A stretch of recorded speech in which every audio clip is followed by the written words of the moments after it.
I submit to you tonight, brothers and sisters, I am a Muslim.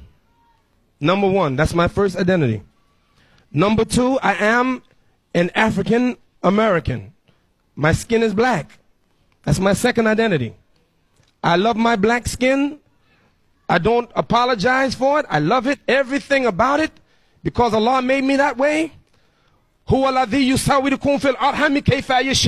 Allah who created you in the wombs of your mother as He pleased. And if Allah made me a black man and pleased to be, for me to be black, I'm pleased to be black. Allah made me that way.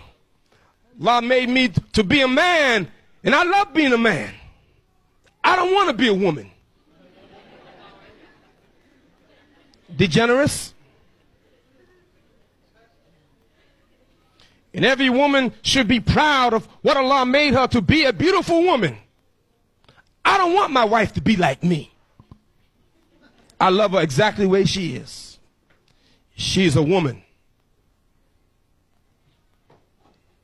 If your skin is white, be proud of that white skin that Allah gave you. Your hair is red, your hair is nappy, your hair is woolly, your hair is black, it's blonde. Doesn't matter. These are insignificant things. The real thing is, the real knowledge is that we submit our will to do the will of Allah the Almighty. So number one, I'm a Muslim. Why? Because on the day of judgment, my black skin can't do nothing for me. Your white skin can't do nothing for you. Your Arabic tongue can do nothing for you. Coming from America or coming from wherever you come from will do nothing for you on the day of judgment. The thing that will help you is your relationship with Allah the Almighty, your iman, your faith, your taqwa. So don't worry about your skin color. Don't worry about what country you come from, language you speak. That's irrelevant to Allah subhanahu wa ta'ala. Allah doesn't look at these superficial things.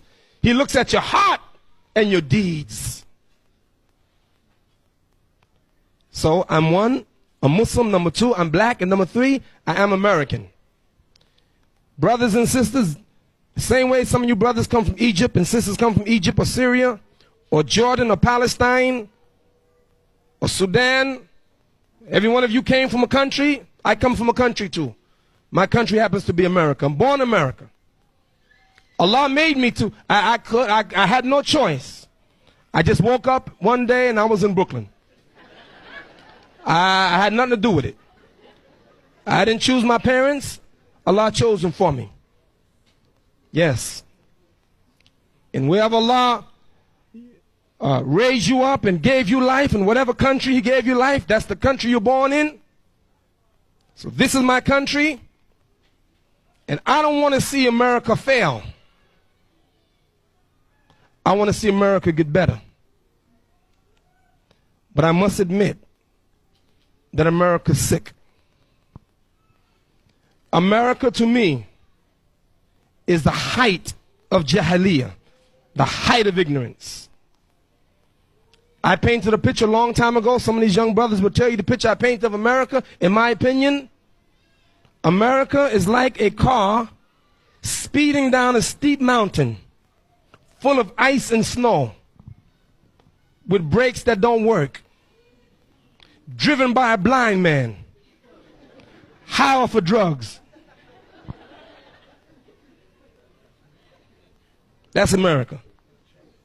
America, like a car speeding down a steep mountain full of ice and snow with brakes that don't work, driven by a blind man, high off of drugs.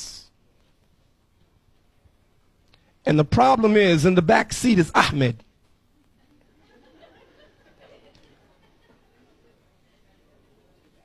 Whose feet are on the brakes and whose hands control the throttle? Why do I say America is the height of ignorance? Imam Suraj, but all of the technology of America, all of that, yes, tops. But real knowledge, she lacks. And what is that knowledge? Number one, brothers and sisters, the greatest knowledge that you can ever get is the knowledge of Allah. Trust me. The greatest knowledge you can ever get, the greatest knowledge, is the knowledge of your Creator, Allah. أعوذ بالله من الشيطان الرجيم وكيف تكفرون بالله وكنتم أمواتا فأحياكم ثم يميتكم ثم يحييكم ثم إليه ترجعون. كيف تكفرون بالله وكنتم أمواتا فأحياكم ثم يميتكم ثم يحييكم ثم إليه ترجعون. How can you deny Allah when you were dead and He brought you to life? And then He will take you again, He will kill you and then bring you to life again, and then you have to return to Him. How dare you? How dare you deny Allah? And let me tell you the lesson that I learned. For Allah, the real issue is not how you begin, but how you end. إنما الأعمال بالخواتيم كما قال رسول الله صلى الله عليه وسلم إنما الأعمال بالخواتيم بالخواتيم بالخواتيم. Your deeds shall be judged by your last deeds. By your what? Last deeds. By your what? Last deeds. You know why? So you can't take Allah for granted. Some people want to rest on their laurels. Oh yeah, I worked hard, I can retire now. I can sit down. But guess what? Prophet Muhammad, peace and blessing be upon him, never retired. He died on the post. Abu Bakr never retired. He died on the post. Umar never retired. He died on the post. Uthman never retired. He died on the post. Ali never retired. He died on the post. What about you? You going to now retire from Islam? Well, I've been working 50 years. I can retire now. Shut up.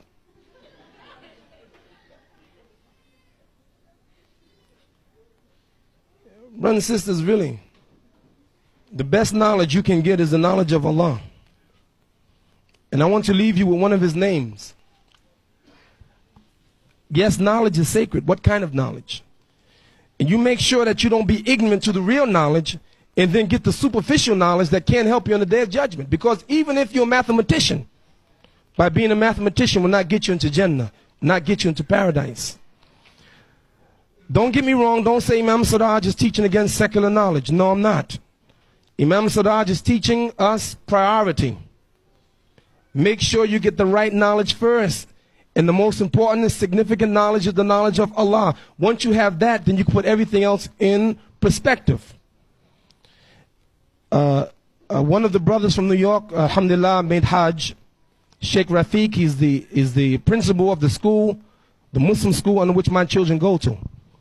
And by the way, brothers and sisters, in case you didn't know it, there are 17 full-time Muslim schools in New York City.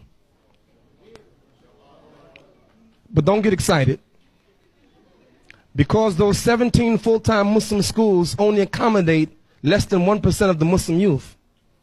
So even though 17 appears to be a lot, it's really insignificant according to what we need.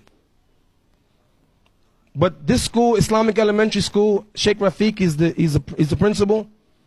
He went to make Hajj. He was at JFK Airport the day on the way to go to Jeddah, and he had in his briefcase $15,000 in cash.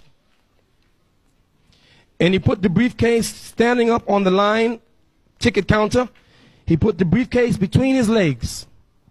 He says, Imam, I turned 1 second and I looked, it was gone.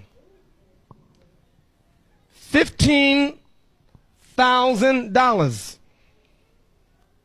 cash stolen. The person who stole it is a person that's jahil, ignorant, because they don't know Allah. 14 million Americans arrested a year because the country is full of jahiliyyah. 21,000 people murdered in America because the country is steeped in ignorance. 30,000 Americans took their own lives, committed suicide because they're steeped in ignorance. American women parade themselves naked on magazines, on the internet. Raunchy telephone calls for money because we're steeped in ignorance.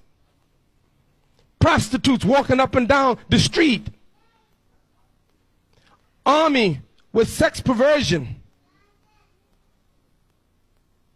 corrupted officials, president, Congress. More money spent in America on illegal drugs than on food and clothing and education. Why? Because America's in ignorance, not technology. She has that.